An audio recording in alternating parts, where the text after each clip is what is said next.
CGPCS सामान्य अध्ययन PYQ and MCQ series Hindi lecture 35 पहला प्रश्न एक चेन्नई में आयोजित 44वें चेस ओलंपियाड 2022 के संबंध में क्या सही है?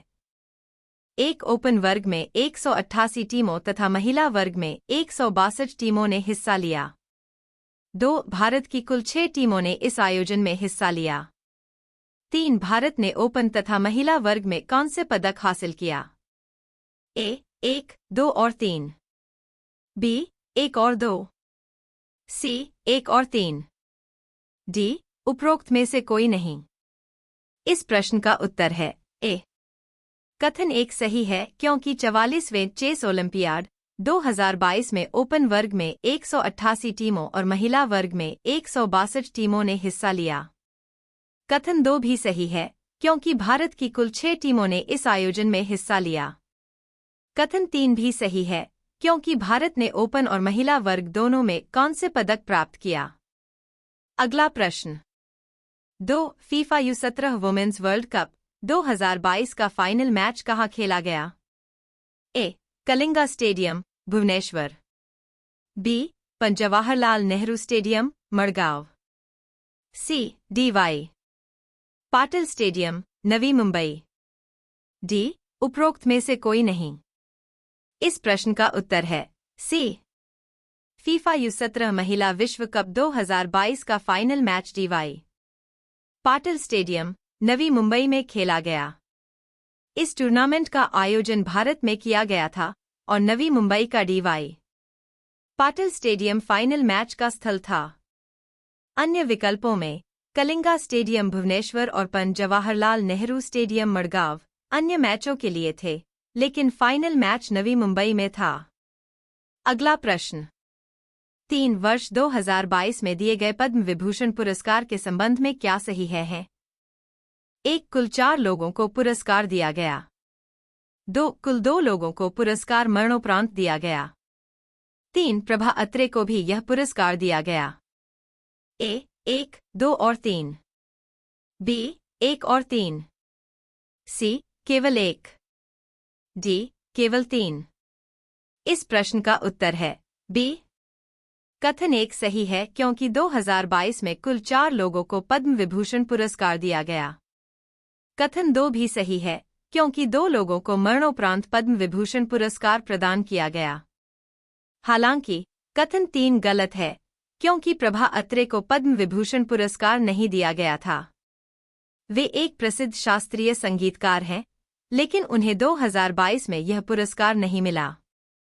अगला प्रश्न 4 महारानी एलिजाबेथ II के बारे में क्या सही नहीं है?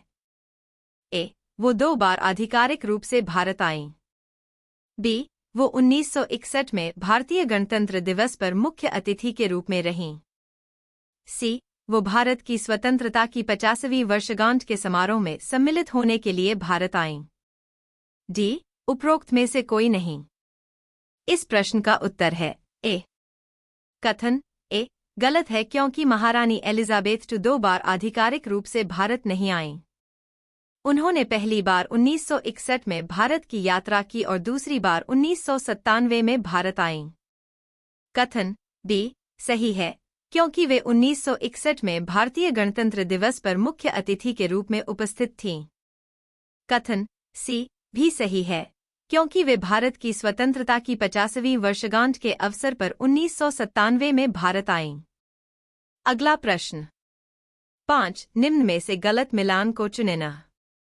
ए हृदय heritage city development and augmentation योजना, बी सेहत social endeavour for health care and telemedicine, C Amrit Atal mission for rejuvenation and urban transformation, D उपरोक्त में से कोई नहीं।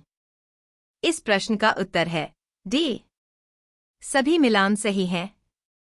ए हृदय heritage city development and augmentation योजना एक योजना है जो भारतीय धरोहर स्थलों के विकास के लिए है। बी सेहत social endeavour for health care and telemedicine योजना स्वास्थ्य सेवा और टेलीमेडिसिन को बढ़ावा देने के लिए है।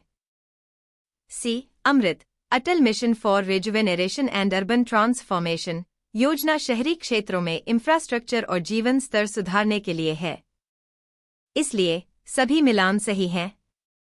अगला प्रश्न 6 ई गवर्नेंस में G2C से अभिप्राय है। A. Government to consumer, B. Government to citizen, C. Government to customer, D. Government to corporate. इस प्रश्न का उत्तर है बी. ई गवर्नेंस में G2C गवर्नमेंट टू सिटीजन से अभिप्राय है गवर्नमेंट टू सिटीजन, यानी सरकारी सेवाओं का सीधा लाभ नागरिकों तक पहुंचाना। यह मॉडल नागरिकों को सरकारी सेवाएं ऑनलाइन उपलब्ध कराता है, जैसे कि पासपोर्ट, लाइसेंस, बिजली बिल भुगतान आदि। G2C का उद्देश्य सरकारी प्रक्रिया को पारदर्शी, सुलभ और नागरिकों के लिए सरल बनाना है। अगला प्रश्न 7 छत्तीसगढ़ में NEGP national e governance plan के तहत संचालित परियोजनाएं हैं न। 1 state wide area network, 2 citizen contact centre, 3 capacity building, 4 एग्रीसनेट एवं PDS। ए. केवल 1, 3, बी. केवल 1, 3, 4, सी. केवल 1, 2, 4, डी. 1, 2, 3, 4। इस प्रश्न का उत्तर है डी. छत्तीसगढ़ में NEGP national e governance plan के तहत सभी 4 परियोजनाएं संचालित हैं। 1 स्टेट वाइड एरिया नेटवर्क राज्य के भीतर इंटरनेट और संचार नेटवर्क को बढ़ावा देने के लिए। 2 सिटीजन कॉन्टैक्ट सेंटर नागरिकों से संवाद और सरकारी सेवाओं की जानकारी प्रदान करने के लिए। 3 कैपेसिटी बिल्डिंग अधिकारियों और कर्मचारियों की क्षमता में सुधार के लिए। 4 एग्रीसनेट एवं PDS कृषि सेवाओं और सार्वजनिक वितरण प्रणाली में सुधार के लिए। अगला प्रश्न 8 छत्तीसगढ़ में घोषित अनुसूचित क्षेत्र के संबंध में निम्नलिखित में से कौन कौन से सही हैं? 1 सरगुजा संपूर्ण जिला, 2 कोरबा संपूर्ण जिला, 3 रायगढ़ संपूर्ण जिला, 4 जशपुर संपूर्ण जिला। ए. 1, 2, 3, 4, बी. केवल 1, 2, सी. केवल 1, 2, 3, डी. केवल 1, 2, 4। इस प्रश्न का उत्तर है डी. छत्तीसगढ़ में अनुसूचित क्षेत्र के रूप में घोषित जिलों में सरगुजा, कोरबा और जशपुर जिले पूरी तरह से शामिल हैं। हालांकि रायगढ़ जिला पूरी तरह से अनुसूचित क्षेत्र में नहीं आता है, बल्कि केवल कुछ हिस्से इसमें शामिल हैं। अर्थात सरगुजा, कोरबा और जशपुर पूरी तरह से अनुसूचित क्षेत्र हैं, लेकिन रायगढ़ पूरी तरह नहीं है। अगला प्रश्न 9 ब्रिटिश शासन के रिकॉर्ड के अनुसार निम्नलिखित में से कौन सी ताहतदारी कैप्टन सैंडिस ने निर्मित की थी? ए. संजारी, बी. सिरपुर, सी. सिमगा, डी. सिहावा। इस प्रश्न का उत्तर है बी. ब्रिटिश शासन के रिकॉर्ड के अनुसार ताहतदारी कैप्टन सैंडिस द्वारा सिरपुर में निर्मित की गई थी। सिरपुर छत्तीसगढ़ राज्य में स्थित एक ऐतिहासिक स्थल है, जहां प्राचीन काल में बौद्ध और हिंदू संस्कृति के प्रभाव दिखाई देते हैं।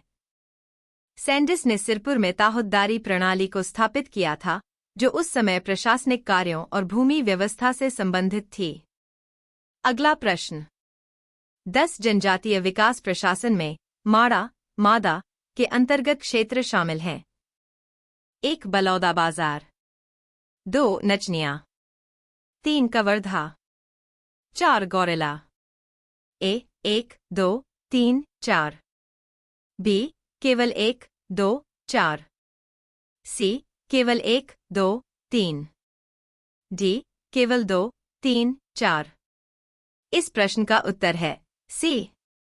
जनजातीय विकास प्रशासन में माड़ा, मादा के अंतर्गत बलौदा बाजार, नचनिया और कवर्धा क्षेत्र शामिल हैं। माड़ा क्षेत्र का उद्देश्य आदिवासी और जनजातीय समुदायों का समग्र विकास करना है, जिससे इन क्षेत्रों में बुनियादी सुविधाओं और कल्याणकारी योजनाओं का लाभ पहुंच सके। हालांकि गौरेला माड़ा क्षेत्र में शामिल नहीं है।